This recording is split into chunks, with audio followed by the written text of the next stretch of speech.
Last week, Masaka Chief Magistrate Asimwe ordered a recount of the Masaka City Woman MP election votes. This followed a complaint by the NRM candidate Justin Namere, who said she was dissatisfied with the results that led to Rose Nalubowa's victory. The recounting of votes was conducted on Friday, but before the process began, one of the ballot boxes was found to have been tampered with. Despite this, the magistrate decided to proceed with the recount. In 2001, the High Court ruled that for a vote recount to take place, ballot boxes must not have been tampered with. Today, we spoke to lawyers Peter Walubiri, Alan Mulindwa, and Asman Matovu, who said that the events in the Magistrates Court in Masaka were in violation of the precedent set by the High Court of Uganda regarding vote recounts. It's not a question of statistics, and because the magistrate was saying 99% of the boxes are intact. That's not the issue. The High Court has ruled that once any one box is not intact, call off the exercise.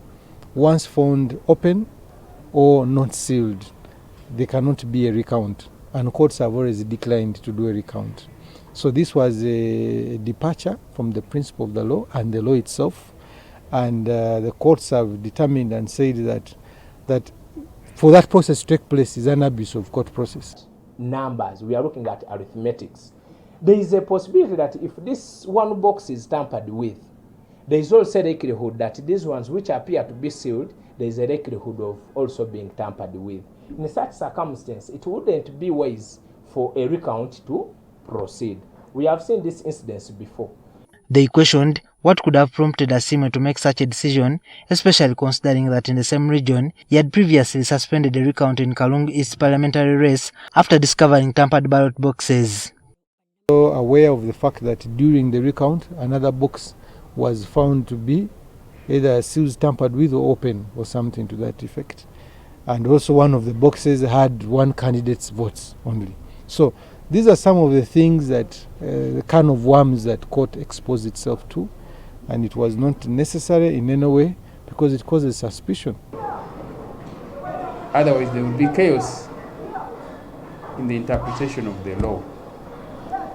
Even us lawyers would have problems advising a client if each chief magistrate has to interpret the law the way he sees it. The lawyers advised the dissatisfied party to file an appeal against the lower court's decision. Lawyers could appeal that decision at that point and ask the court that since they are not in agreement with this decision, they apply for a stay of proceedings, to stop the proceedings until that appeal is determined. It raises some doubts and questions, but with what we call judicial independence, a judicial officer is mandated under the law to come up with his opinion, his determination, whether it is genuine, whether it is legal, whether it is irregular.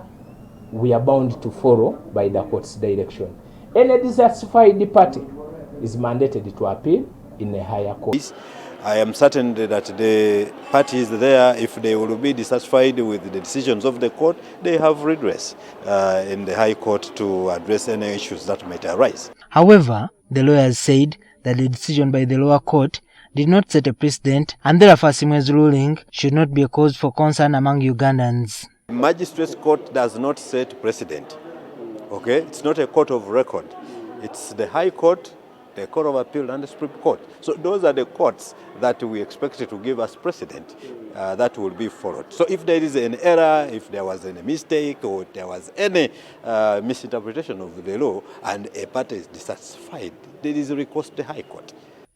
Juma, Kirya, NTV.